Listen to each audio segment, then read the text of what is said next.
인도네시아 택시 기사가 택시 영업을 오래 하는 과정에 한국 사람, 중국 사람, 일본 사람을 한눈에 봐도 금방 표가 나고 안다고 그래요. 혹시 여러분들은 일본 사람, 한국 사람, 중국 사람 구분할 수 있습니까? 옷 입은 거 보고 또 행동하는 것을 보면 구분할 수 있나요? 인도네시아 택시 기사가 이렇게 대답을 하더랍니다.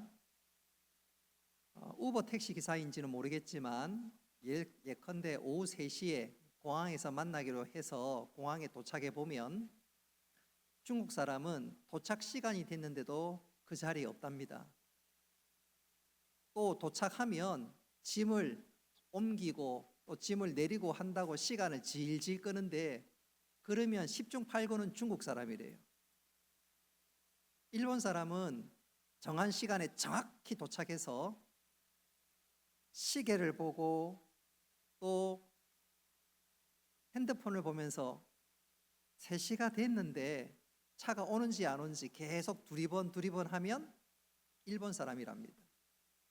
근데 한국 사람은 달라도 완전 다른데 저기 택시가 오는 것을 보면 손을 들고 쫓아간답니다. 그래서 승객을 보고 나에게 가까이 다가오면 한국 사람, 도착해서 가만히 기다리고 있으면 일본 사람, 그리고 도착했는데도 도착에 있지 않고 그제서야 겨우 벌레벌떡 오면 중국 사람이라고 합니다. 공항에 내리는 손님을 봐도 마찬가지래요. 중국 사람은 내릴 때 엄청나게 시끄럽답니다. 니하오마 랄랄라 하면서 엄청 시끄럽대요. 근데 일본 사람은 조용히 실서를 지키고 차근차근 내린다고 합니다. 거기에 비해서 한국 사람은 공항에 내리면 픽했던 사람이 있는지 없는지 그거부터 살핀다고 그래요. 예를 들어서 뭐 택시기사 아무개, 보통 우리 한국 사람들 패키지 여행 가면 이렇게 피켓 다 들지 않습니까? 그래서 내리는 그 장면이면 시끄러운지 조용한지 고개를 두리번 그러면 한국 사람인지 중국 사람인지 일본 사람인지 안다고 합니다. 오늘 말씀과 관련해서 저 사람이 진짜 믿음의 사람인지 신자인지 아닌지 구분하는 방법을 오늘 소개하고 있는데, 그것은 예수 믿는 사람들을 힘들게 할 때, 믿는 사람들을 너무너무 괴롭게 할 때 거기에 어떤 태도, 어떤 모습을 나타내고 있는지가 저 사람은 믿는 사람인지 아닌지 드러내는 중요한 시금석이라고 할 수 있는데, 그래서 오늘 제가 설교 제목을 이렇게 잡았습니다. 신자에게 필요한 싸움의 기술. 자, 신자들은 대적을 만날 때, 원수를 만날 때 어떻게 싸우느냐? 오늘 그것을 우리가 주목하면서 나의 정체성도 확인하고 또 내가 어떻게 믿음의 사람으로 살아가야 되는지 발견하면서 하나님 기대하는 믿음의 삶들을 살아가는 우리 모두가 되기를 주님의 이름으로 축복합니다. 프랑스가 자랑하고 또 프랑스 사람들이 좋아하는 작가 중에 하나가 빅토르 위고입니다. 이분이 언젠가 이런 말을 한 적이 있습니다. 인생에는 3가지의 싸움이 있는데 이 싸움은 반드시 이겨야 합니다. 그가 그런 말을 남긴 적이 있습니다. 그러면서 인생의 3가지 싸움이란, 첫째는 인간과 자연과의 싸움이라고 했습니다. 인간이 산다는 것은 자연과 끊임없는 투쟁으로, 그는 이것을 그가 바다의 노동자라는 작품을 통해서 그 내용을 자세히 소개한 적이 있습니다. 두 번째 싸움은 인간과의 싸움인데, 이것은 그가 93년이라는 작품을 통해서 자세하게 묘사했습니다. 그래서 사람들과의 싸움에 보면 개인과 개인의 생존을 위한 싸움도 있고, 그것이 조금 더 발전하면 나라와 나라의 싸움이 되기도 하고, 때로는 민족과 민족의 싸움, 또 최근에는 이데올로기의 싸움으로 나타난다고 했습니다. 그리고 마지막 3번째로 그가 어떤 싸움이 있냐면, 한번 따라 합시다. 자신과의 싸움. 자신과의 싸움이라고 했는데, 그는 이것을 그 유명한 레미제라블이라는 소설을 통해서 소개했습니다. 인간에게는 착한 본성이 있고 악한 본성이 있는데, 그는 이 작품을 통해서 착한 장발장이 악한 장발장을 이기고 있는 모습을 묘사하면서 내 자신과의 싸움에서 꼭 이겨야 할 것을, 또 어떻게 이겨야 할지를 보여주었습니다. 싸움에 관한 명언이라 그럴까요? 유명한 대사라 그럴까요? 그런 것도 우리 주위에 종종 볼 수가 있는데, 대표적인 것을 하나 꼽으라면 2006년도 한국 영화 가운데 싸움의 기술이라는 영화가 소개된 적이 있습니다. 주인공이 백윤식 씨, 그 영화에서는 오판수로 등장하는데, 그가 제자 송병태에게 싸움에 관한 여러 가지 기술을 가르치면서 중요하고도 이 영화에서 가장 핵심이라고 할 수 있는 명언, 소위 대사를 하나 쳤는데, 그 내용이 바로 이것입니다. 인생, 그것도 살아가는 인생, 그 자체가 싸움인 게야. 인생 그 자체가 싸움인 게야. 시시하게 싸움을 하는, 동네 양아치하고 싸우는 그 싸움이 아니라 진짜 싸움은 인생, 바로 그것이 싸움인 게야. 주인공 백윤식 씨가 남겼던 그 말은 우린 진짜로 삶에서 공감하지요. 진짜 인생이 싸움이구나, 정말 치열하게 싸우는 것이구나, 우리가 절감하지 않습니까? 자, 그렇다면 우리가 인생에서 싸움은 어떻게 하면 이길 수 있느냐? 그것도 신자로서 우리 앞에 당한 모든 영적인 싸움, 내 앞에 있는 모든 진짜 싸움, 어떻게 하면 이길 수 있느냐? 또 하나님께서 그런 싸움 가운데서 우리에게 기대하는 것이 무엇이냐? 오늘 우리는 이 시간 다윗을 통해서 신자들이 반드시 알아야 할, 또 신자들이 반드시 소유해야 될 싸움의 기술을 확인하면서 영적 싸움에서 승리하고 영적 싸움에서 넉넉히 이겨나갈 수 있는 우리 모두가 되기를 주님의 이름으로 축복합니다. 자, 다윗의 인생을 살펴보면 그의 인생은 그야말로 싸움의 연속이라고 해도 과언이 아닙니다. 그의 인생을 추적해보면 계속해서 싸웠다고 해도 과언이 아닙니다. 그가 10대 시절, 더 정확히 얘기하자면 만 14세 이전에 보면 그는 목동으로 살면서 짐승들과 싸웠습니다. 맹수들로부터 양을 지키는 싸움을 했습니다.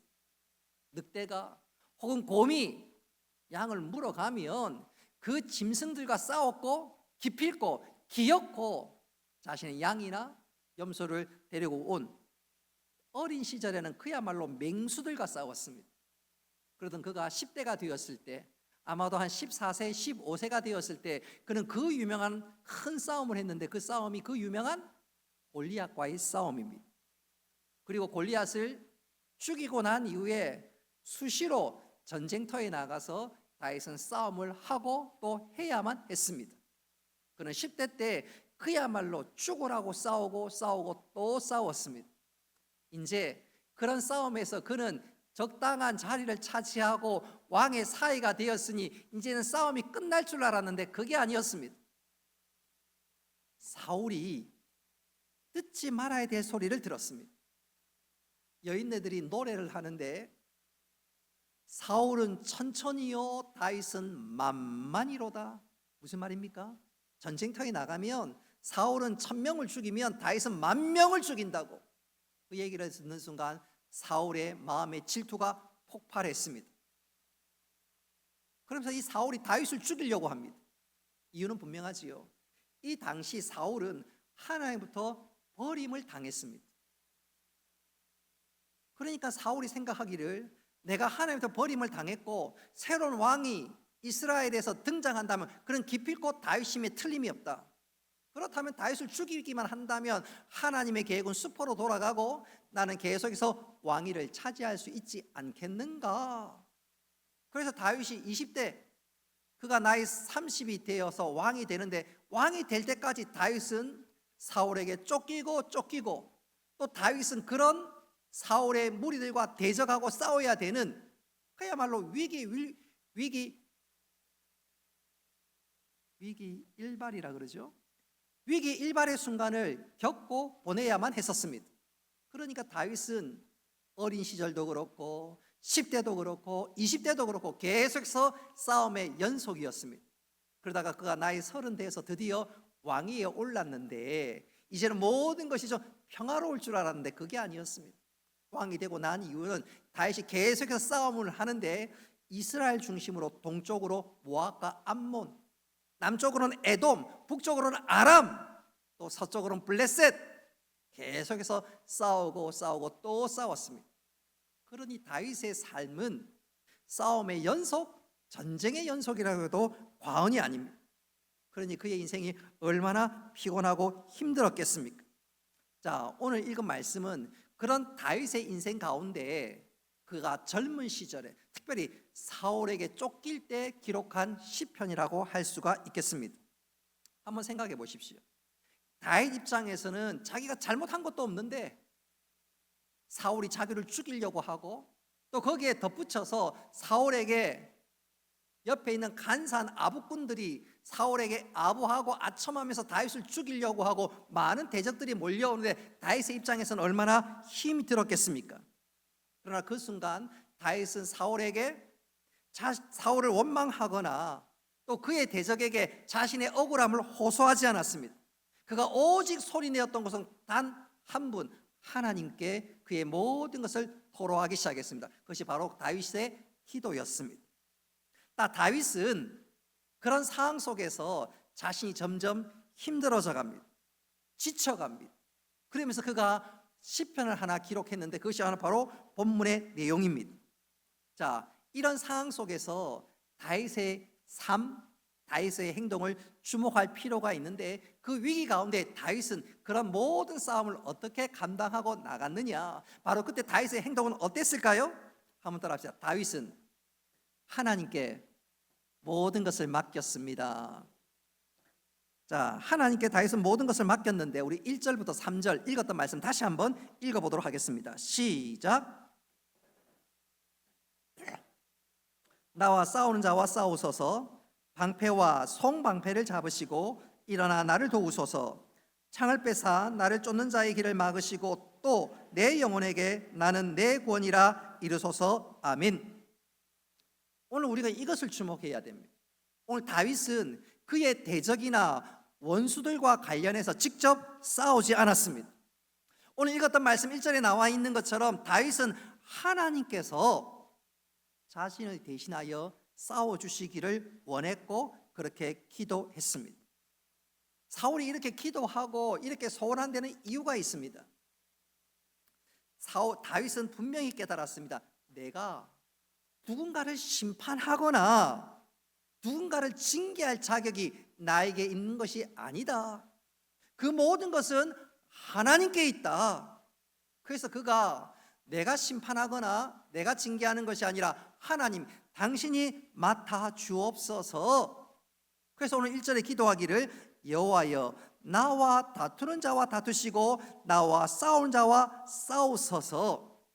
이어서 4절부터 8절 말씀을 쭉 읽어보면 한 걸음 더 나아가 다윗은 그 악한 자들이 대적들이 행한 그대로 갚아달라고 기도합니다.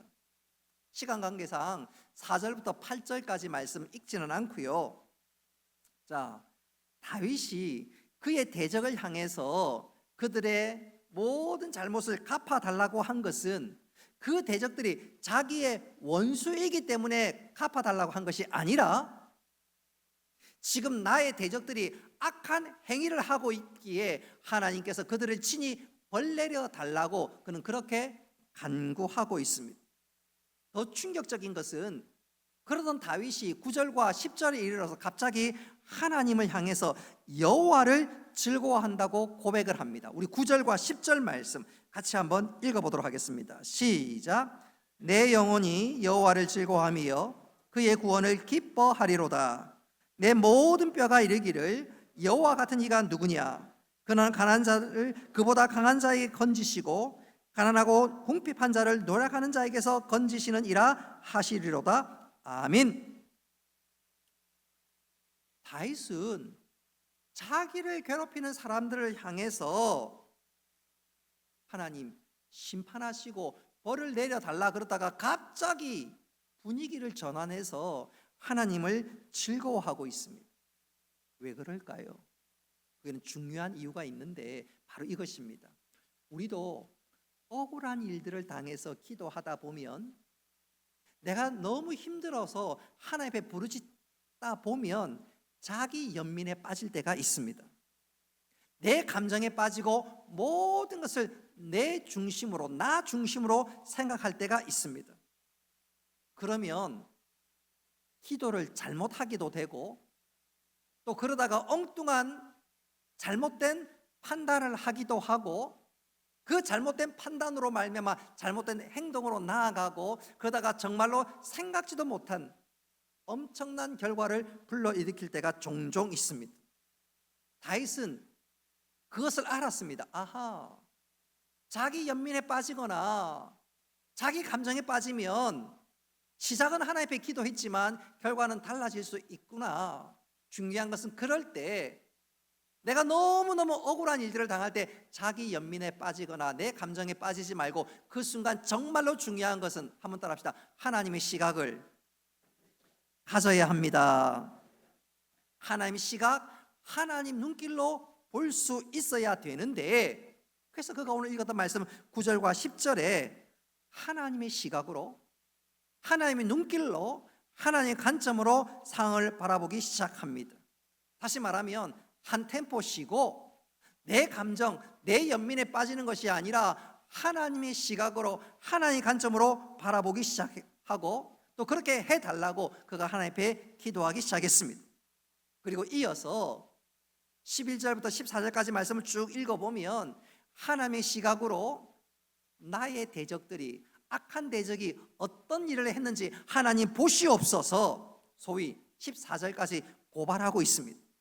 자, 중요한 것은 오늘 다윗은 자신의 악한 대적을 향해서 하나님, 저에게 능력 주셔서 저들을 치게 하여 주옵소서, 그게 아닙니다. 그게 아닙니다. 악을 악으로 갚으려고 하지 않고 모든 것 하나님께 맡기고 있습니다. 생사하복은 하나님 손에 있고 모든 것은 하나님 손 안에 있는데, 하나님 당신이 판단하시고 당신의 뜻대로 행하여 주옵소서, 하나님께 지금 맡기고 있는 것이지요. 심지어 그는 모든 것 하나님께 맡기면서 악을 악으로 갚지 않고 도리어 악을 선으로 갚기까지 했습니다. 악을 선으로 갚기까지 했습니다. 우리가 그것을 대표적으로 알 수 있는 것 중에 하나가, 사울을 다윗이 2번이나 죽일 수 있는 기회가 있었습니다. 한 번은 동굴에서, 한 번은 다윗이 사울의 진영에 몰래 들어가서 각각 사울을 죽일 수 있는 절호의 기회가 2번이나 있었지만, 다윗은 악을 악으로 갚지 않고 다윗은 악을 선으로 갚았습니다. 무슨 말인가요? 모든 것 하나님 뜻대로 하옵소서. 하나님이 사울을 세웠다면 패하실 일도 하나님이십니다. 하나님의 주권과 하나님의 하나님 되심을 인정했습니다. 하나님의 시각으로 바라보았습니다. 그래서일까요? 사울이 전장터에서 전사했을 때 다윗은 아이고 잘됐다 아니었습니다.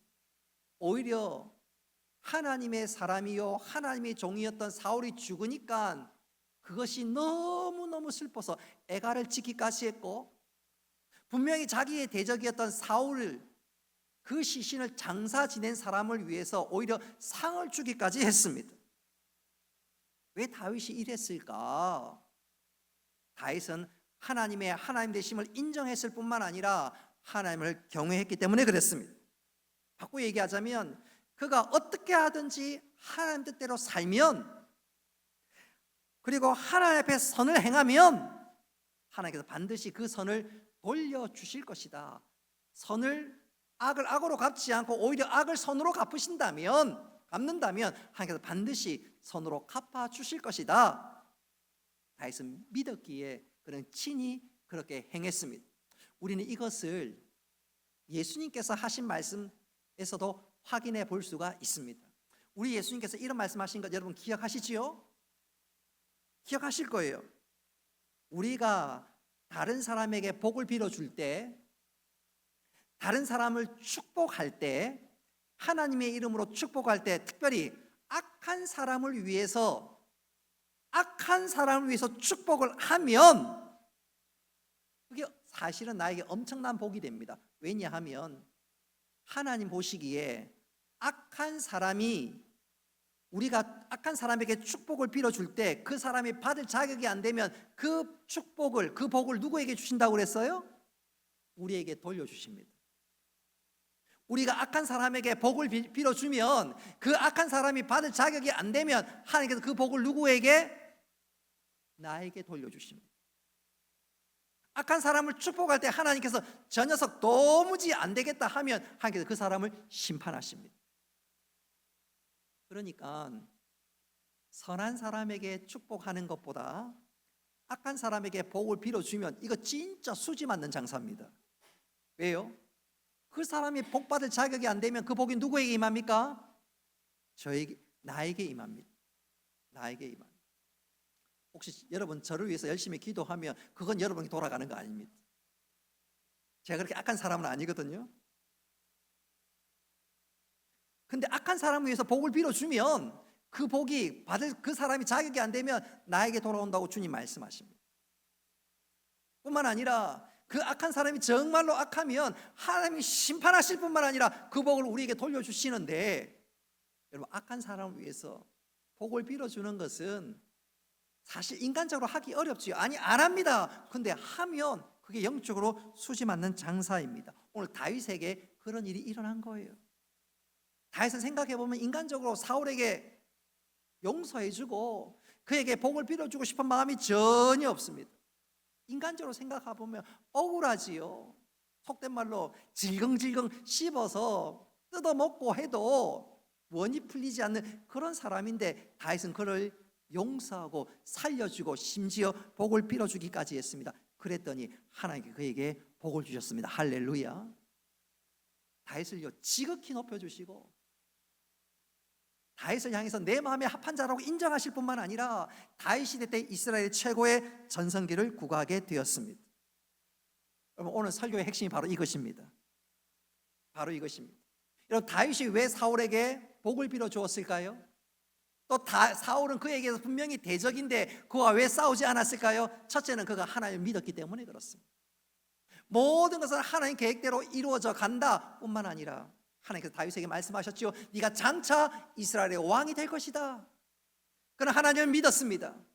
그래서 그는 하나님을 신뢰했기 때문에 그가 나서거나 멱살을 잡고 싸우지 않았습니다. 사울을 죽일 수 있는 기회가 되었음에도 불구하고 하나님이 세우신 분이라면 하나님께서 패하실 것이다. 철저하게 하나님 되심을 인정했습니다. 심지어 복을 빌어주기까지 했습니다. 여러분 바로 이것이 신자가 대적을 향한 원수를 향한 싸움의 기술인 줄 믿으시기를 바랍니다. 여러분 신자의 싸움의 기술은 권법을 배우자 이게 아닙니다. 발차기를 잘하자 그것은 더더욱 아닙니다. 여러분 신자의 싸움의 기술은 한번 따라합시다. 하나님을 신뢰하는 것입니다. 왜 그런가요? 하나님은 내 편이 되시기 때문에 그렇습니다. 여러분 하나님은 남의 편이 아닙니다. 니만 하에 점 찍으면 남 된다는데 그게 아니고 하나님은 나의 편이 되신 줄 믿으시기를 바랍니다. 그러니까 하나님을 신뢰할 수 있는 거지요. 신뢰할 수 있는 거지요. 여러분 예컨대 저쪽에 우리 아들 둘이 앉아 있는데 예컨대 우리 큰 아들 지원이가 저한테 아빠 10만 원 하면 전 줄 거예요. 그렇지요? 줘야 안 되겠습니까? 저보다 힘도 센데 줘야 될 거 아닙니까? 근데 우리 집 큰아들이 예컨대 길거리 지나가는 사람한테 돈 10만 원 그럼 어떻게 하겠어요? 이 미친놈이 하고 혹은 경찰에 신고하지 않겠습니까? 왜 저에게 10만 원 당당하게 요구할 수 있습니까? 내 편이니까. 내 편이니까. 한번 따라합시다. 하나님은 내 편 되십니다. 하나님은 내 편 되십니다. 여러분 믿습니까? 다윗이 그래서 원수로 갚지 않았습니다. 내 편 대신 하나님께서 가장 좋은 길로 인도하실 것이다.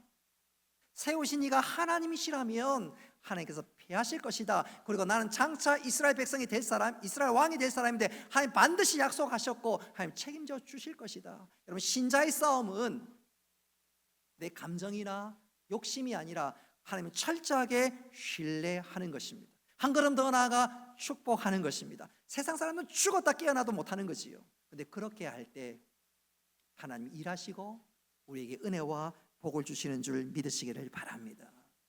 이게 신자의 싸움의 기술입니다. 싸움의 기술이에요.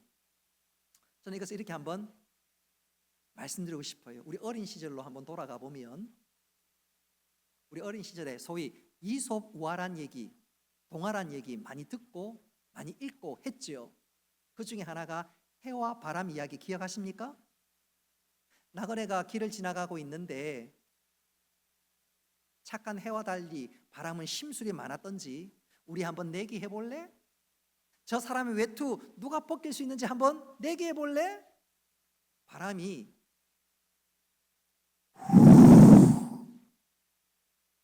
바람을 불기 시작하자 바람 불면 외투쯤은 날릴 줄 알았는데 천만의 말씀, 바람이 불면 불수록 지나가는 나그네는 옷을 더 매무새를 하고 옷을 잡아당기고 더 따뜻하게 옷으로 자신을 보호하며 길을 걸어갔습니다. 바람이 불면 불수록 나그네는 더 단단히 무장하고 그 바람을 이겨내기 시작했습니다. 나중에 바람이 졌다. 해는 그런 바람과 달리 더 뜨거운 햇빛을 쬐게 되자 결국 그 나그네는 옷을 벗지 않던가요? 하나씩 단추를 풀고 옷을 벗지 않던가요? 여러분, 성도들에게 필요한 싸움의 기술이 바로 그것입니다. 대적하는 것이 아니라 온화한 바람처럼 하나님을 신뢰하고 의지하고 오히려 원수를 향해서 대적을 향해서 축복하는 것, 그게 바로 싸움의 기술이고 신자가 가져야 될 하나님 기대하시는 싸움의 모습입니다. 사실 다윗은 지금 이 순간 그런 상황이 아닙니다. 자기를 추적하고 자기를 죽이려는 사울의 시도는 점점 커져갑니다. 또 사울을 따르는 무리는 점점 많아져 갑니다. 시간이 흘러가면서 다윗은 지쳐가기 시작합니다. 그러나 다윗은 알고 있었습니다. 내가 비록 억울한 일을 당하고 있지만 하나님 지금 나를 지켜보고 계신다. 하나님 공의의 심판의 시계는 돌아가고 있다. 하나님 정한 때가, 하나님 계획하신 그때가 반드시 오고 있다. 다윗은 위가 고조되면 고조되어 갈수록 한번 붙자, 한판 하자, 그게 아니었습니다. 오히려 더욱더 하나님을 신뢰하고 하나님을 의지했습니다. 그럼 바로 그것이 신자의 싸움의 기술인 줄 믿으시기를 바랍니다. 그런 측면에서 여러분들은 싸움의 기술 하수입니까? 고수입니까? 정말로 하나님을 신뢰하고 있습니까? 교회 생활하다 보면 또 인생 살아가다 보면 억울하고 답답한 일 당할 때가 있습니다. 그때 하나님을 원망한다면 우린 신앙의 하수가 될 수밖에 없습니다. 그러나 도무지 이해가 되지 않고 너무너무 억울하고 답답한 일을 당했지만 그럼에도 불구하고 하나님을 신뢰합니다. 하나님을 믿습니다. 이해가 되지 않지만 하나님의 완전하심을 제가 인정합니다. 하나님 불쌍히 여기시고 제게 힘을 주시고 은혜를 더하여 주옵소서. 그게 싸움의 고수요, 싸움의 기술이요. 그럴 때 하나님께서 반드시 당신이 약속하신 대로 은혜를 베풀어 주실 줄 믿으시기를 바랍니다. 그래서 오늘 18절 말씀 다 같이 한번 읽어보도록 하겠습니다. 18절 다 같이 읽습니다. 시작. 내가 대중에 주께 감사하며 많은 백성 중에서 주를 찬송하리이다. 아멘. 무슨 말인가요? 다윗이 정말로 싸움의 기술, 하나님을 신뢰하는 싸움의 기술로 나아갈 때 하나님께서는 은혜를 베풀어 주셨다 그 말입니다. 네 믿음대로 되는 은혜를 내가 베풀어 주었다 그 말이지요. 사랑하는 성도 여러분, 우리가 이 땅을 살아가면서 원하든 원치 않든 내가 고난을 당하기도 하고 역경을 맞기도 합니다. 심지어 원수를 만날 때가 있습니다. 바로 그때 우리 신자의 싸움, 성도의 싸움의 기술이 드러나게 됩니다. 중요한 것은 우리의 싸움의 기술은 사람이나 세상이나 그 어떤 기술과의 싸움이 아닙니다. 여러분, 우리의 신자의 싸움은 하나님을 정말로 신뢰하느냐, 끝까지 붙드느냐, 생사화복이 하나님 손안에 있느냐, 그것을 믿는 믿음의 싸움입니다. 우리는 하나님 손 안에 있고 하나님 우리를 눈동자처럼 지키시고 살피시고 은혜를 더하여 주십니다. 하나님 방법대로 싸우고 하나님 정말로 신뢰한다면 하나님께서 분명히 우리를 은혜의 장소로 인도하시고 마지막 우리를 향해서 승리자로 우리 손을 높이 들어 주실 것입니다. 2025년 이제 2달이 지나갔습니다. 앞으로 10달이 남았는데 여러분 이 10달 어떻게 살아가고 우리의 영적 싸움 어떻게 싸워 나가야 되겠습니까? 하나님께서 이렇게 말씀합니다. 얘야, 네가 정말로 싸움의 기술을 가지고 있느냐? 네가 그 싸움의 기술로 싸우고 있느냐? 물으실 때, 오 주님, 제가 주님을 사랑하고 주님을 신뢰합니다. 주님을 믿습니다. 오늘 이 고백이 분명해서 하나님 기대하시는 싸움의 기술로 승리하고 승리의 계가를 부를 수 있는 우리 모두가 되시기를 주님의 이름으로 축복합니다.